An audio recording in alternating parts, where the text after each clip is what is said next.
ठीक है, अर्थ अकेडमी में आपका स्वागत है। आज हम लोग पढ़ेंगे हिंदी, और वो भी हिंदी सीबीएसई बोर्ड की है ये।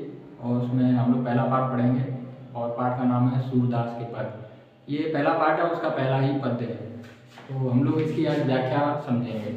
असल में कविताओं की व्याख्या है वो थोड़ी कठिन पड़ जाती है। बाद बाकी जो गद्य का पोर्शन है वो तो सब लोग मतलब आसानी से पढ़ लेते हैं, व्याख्या करना थोड़ा कठिन हो जाता है। Okay, we continue. तो हम आज इसकी व्याख्या करेंगे।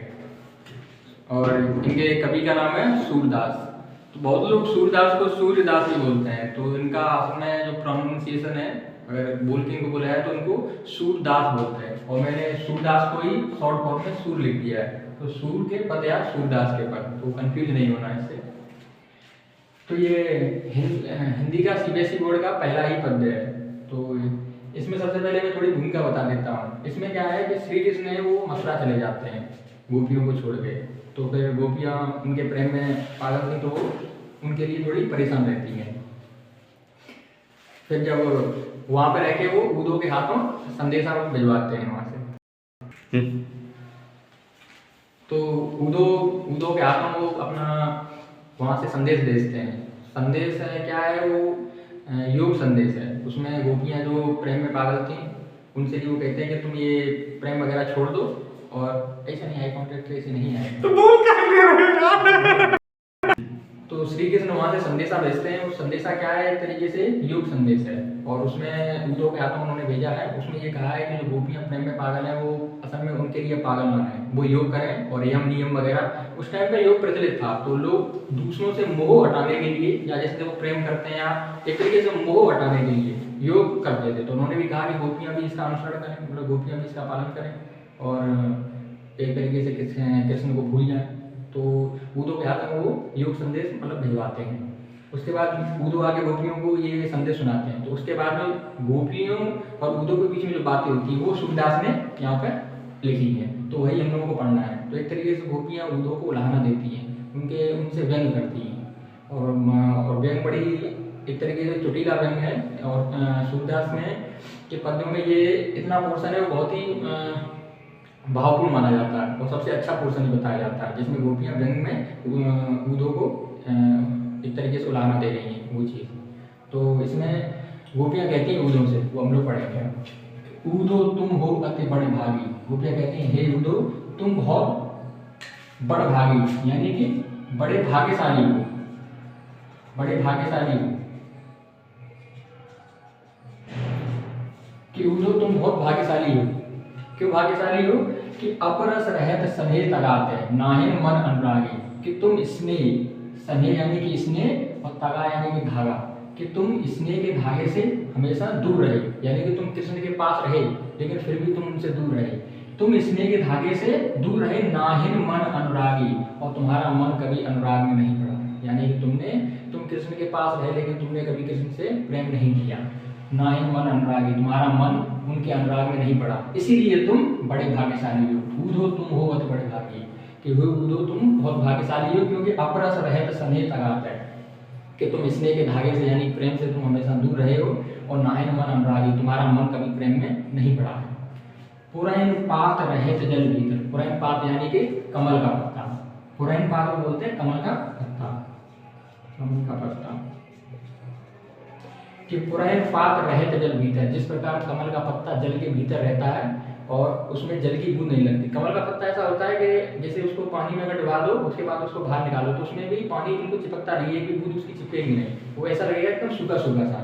उसकी प्रकृति कुछ ऐसी है। तो सूरदास ने उसी से तुलना की है।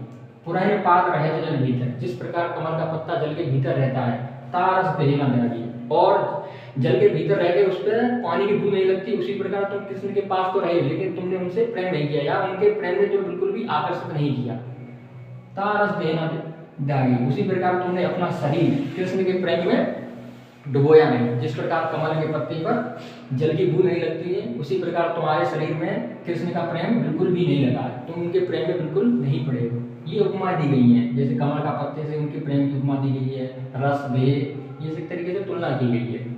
तुलना इस वजह से की जाती है ताकि कविता वगैरह है वो थोड़ा और आसानी से समझ में आ जाए। कि पुरैन पात रहत जल भीतर, जिस प्रकार कमल का पत्ता है वो जल के भीतर रहता है, उसका पानी की बूंद नहीं लगती है। उसी प्रकार तुम कृष्ण के आसपास रहे हो बिल्कुल, लेकिन तुम्हारी देह यानी तुम्हारा शरीर है वो उनके प्रेम में बिल्कुल भी नहीं पड़ा है।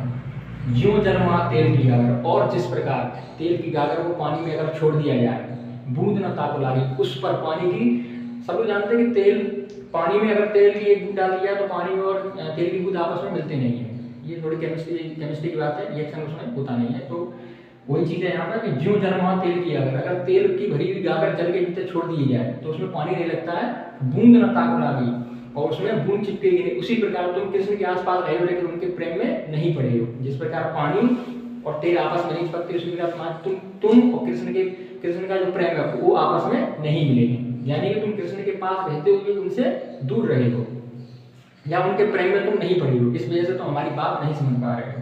प्रीत नदी में पाँव बोरी हो, तुमने प्रेम की नदी में, प्रीत नदी यानी कि तुमने प्रेम रूपी नदी में कभी पाँव नहीं बोरा है। बोरना का मतलब होता है डुबोना।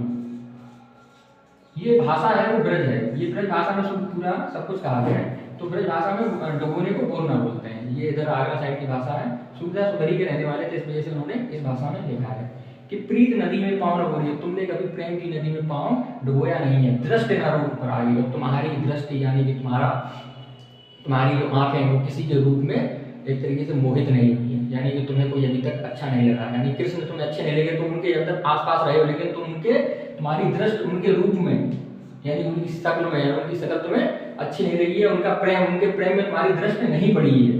प्रीत नदी में पाँव न बोरिए, तुमने प्रेम की नदी में पाँव नहीं बोला है, और दृष्टि न रूप पर आई हो, तुम्हारी दृष्टि अभी प्रेम में नहीं पड़ी है। इसी वजह से तुम हमारा दर्द या हमारा पीड़ा, जो हमारी दुख दर्द है वो हमारी पीड़ा वो तुम समझ नहीं पाओगे। ये तरीके से उनको उल्हाना दे रहे हैं उन लोग जो उनके लिए योग संदेश लेके आए हैं। सूरदास अबला हम हो रही, सूरदास कहते हैं कि गोपियाँ कह रही हैं कि हम अबला हैं, अबला यानी कि निर्बल। गोपियाँ कहती हैं कि हम ही निर्बल हैं, और भौरी, भौरी का मतलब एक तरीके से होता है बेवकूफ,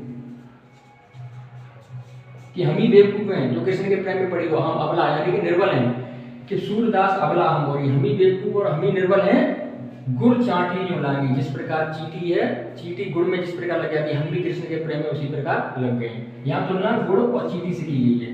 चीटी है गुड़ में चिपकी रहती है, चीटी है गुड़ में क्या जो मीठा पदार्थ होता है उसमें चिपकी रहती है। उसी प्रकार हम भी कृष्ण के प्रेम में चिपके रहे, क्योंकि हम बेवकूफ थे, हम पागल हैं।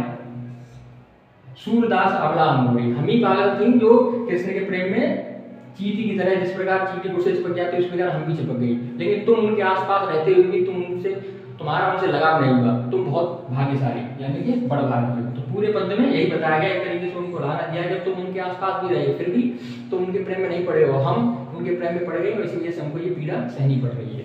तो ये उदाहरण और पूरा पद्य था, उम्मीद है समझ में आया होगा।